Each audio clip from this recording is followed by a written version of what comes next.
بسم اللہ الرحمن الرحیم۔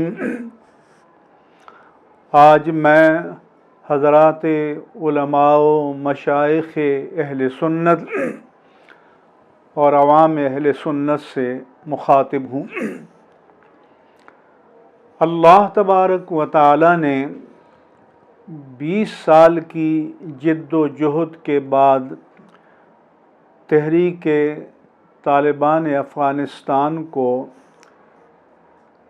فتح عطا فرمائی اور آج وہ افغانستان کے دارالحکومت کابل میں موجود ہیں۔ امریکہ اور اتحادی افواج کا انخلاء آخری مراحل میں ہے اور تحریک طالبان افغانستان اپنی ہیئت حاکمہ کو قطعی شکل دینے میں مصروف ہیں۔ عزیزان گرامی، میں نے اپنی علمی اور فکری دیانت کے مطابق تحریک طالبان افغانستان کی حمایت میں چند کالم تحریر کیے اور الحمدللہ علی احسانہ تقریباً 99% اہل سنت و جماعت نے اس کی تحسین فرمائی، اسے وقت کے تقاضوں کے مطابق قرار دیا اور اس کی تائید و حمایت کی۔ چند افراد نے ہمارے علماء کرام میں سے اس سے اختلاف بھی فرمایا اور یہ ان کا حق ہے۔ یہاں میں یہ بات واضح کرنا چاہتا ہوں کہ داعش، القاعدہ اور تحریک طالبان پاکستان جسے TTP کہا جاتا ہے، یہ الگ حقیقتیں ہیں اور یہ پاکستان کی بھی دشمن ہیں، لہذا ان کے ساتھ اہل سنت و جماعت کا کبھی بھی کوئی تعلق نہیں رہا۔ لیکن تحریک طالبان افغانستان ان سے الگ ہے۔ ہمارے بہت سے لبرل حضرات نے یہ تبصرے کیے کہ تحریک طالبان افغانستان اور تحریک طالبان پاکستان ایک ہی حقیقت ہیں، ایک ہی چیز ہیں، ایک ہی سکے کے دو رخ ہیں، لہذا دونوں سے یکساں نفرت کرنی چاہیے۔ میری اہل سنت و جماعت سے چند گزارشات ہیں۔ نمبر 1 یہ کہ دیوبندی بریلوی کے عنوان سے تفریق اور شناخت یہ بر صغیر پاک و ہند تک محدود ہے اور یہاں تمام طبقات ایک دوسرے کو جانتے ہیں اور جو وجوہ اختلاف ہیں انہیں بھی اچھی طرح جانتے ہیں۔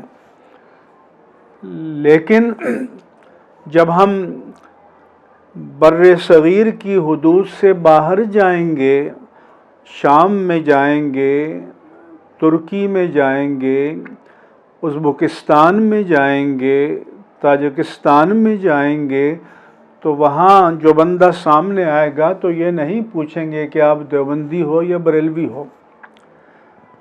یہ سب خطے وہ ہیں جہاں اہل سنہ والجماعہ حنفی لوگوں کی غالب اکثریت ہے۔ اسی طرح سے افغانستان بھی ہمیشہ سے سنی، حنفی ملک رہا ہے۔ ہمارے بر صغیر میں جو صوفیاء کرام تشریف لائے وہ بھی افغانستان کی طرف سے آئے، جو سلاطین و فاتحین آئے وہ بھی اسی طرف سے آئے۔ لہذا ہمیں وقت کے تقاضوں کو سمجھنا چاہیے، اور جہاں ہمارے لیے امکانات اور مواقع پیدا ہوں ہمیں ان سے فائدہ اٹھانا چاہیے اور اپنے روابط قائم کرنے چاہیے۔ عزیزان گرامی، ہم آپ سب جانتے ہیں کہ جب سوویت یونین کے خلاف افغانستان میں جہاد ہو رہا تھا تو اس وقت شرق اوسط کے تمام ممالک، امریکہ اور اتحادی، یہ سب مجاہدین کی حمایت میں تھے، کیونکہ سوویت یونین متحدہ دشمن تھا جو اشتراکیت، اشتمالیت اور کمیونزم کا علم بردار تھا۔ لیکن پھر سوویت یونین کو شکست ہوئی، وہ خود بھی شکست و ریغ سے دوچار ہوا اور اس کا وجود معدوم ہو گیا۔ مگر 9/11 کے بعد امریکہ نے افغانستان پر یلغار کی، حالانکہ 9/11 کے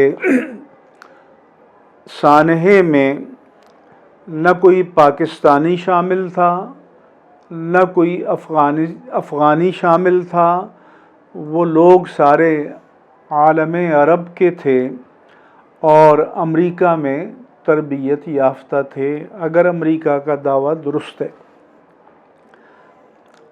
مگر پھر وہی امریکہ مجاہدین کا دشمن ہوا، 20 سال تک اس نے افغانستان میں مظالم ڈھائے، لاکھوں انسانوں کو اس نے ظالمانہ طور پر موت سے ہمکنار کیا۔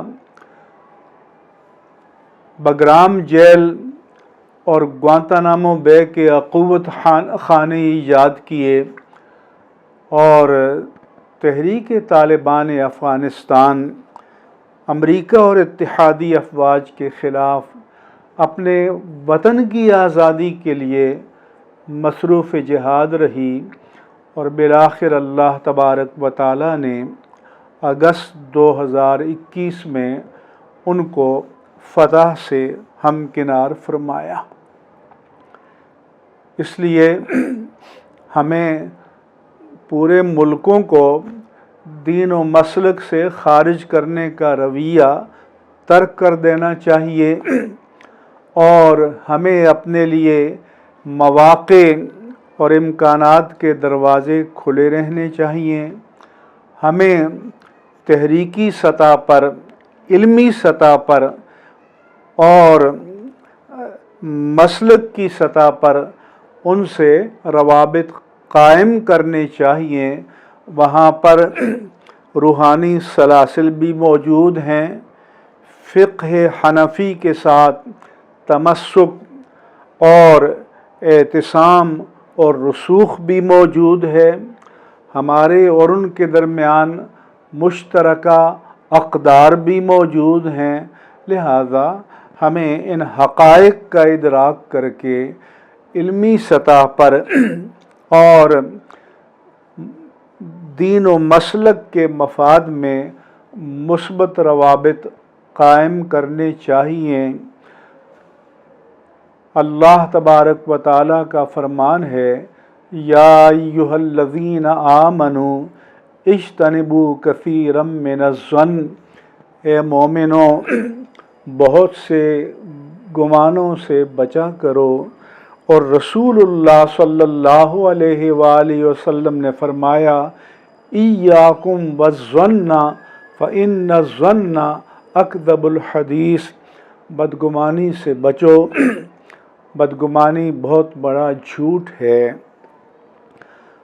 یہ ضرور ہے کہ دوسرے لوگوں نے ان سے روابط قائم کیے اور ہم نے اپنے آپ کو لا تعلق کر دیا، فاصلے سے رکھا، تو اس میں ان کا قصور نہیں، اس میں ہماری اپنی کوتاہیاں شامل ہیں۔ اس لیے ہمیں اپنی جو پوری ایک طرح سے سوچ تھی، فکر تھی، اور ماضی قریب کا جو ہمارا ایک انداز نظر تھا، اس پر نظر ثانی کی کوشش کرنی چاہیے اور نئے حالات میں نئے انداز سے اس پورے خطے کے مسلمانوں کے ساتھ روابط قائم کرنے کے لیے بنیادیں قائم کرنی چاہیے اور بنیادیں تلاش کرنی چاہیے۔ آپ کو مشترکات کا ایک غیر متناہی سلسلہ مل جائے گا۔ احناف کے فقہائے کرام جو ماوراء النہر سے ہماری کتب فقہ میں جن کا تذکرہ آتا ہے، ان سب کا تعلق اسی خطے سے رہا ہے۔ اس لیے میں چاہتا ہوں کہ ہمارے خاص طور پر جوان اور نوجوان علماء اس طرف توجہ فرمائیں اور نئی حکمت عملی مرتب کریں اور اپنے آپ کو شرنک کرنے اور سمیٹنے کی بجائے اپنے آپ کے لیے گنجائش پیدا کریں۔ اللہ تبارک و تعالی ہمیں بہترین فکر، بہترین بصیرت، دانش، عقل، فہم اور گہرائی اور گیرائی نصیب فرمائے۔ آمین یا رب العالمین، بجاہ سید المرسلین، وآخر دعوانا ان الحمد للہ رب العالمین۔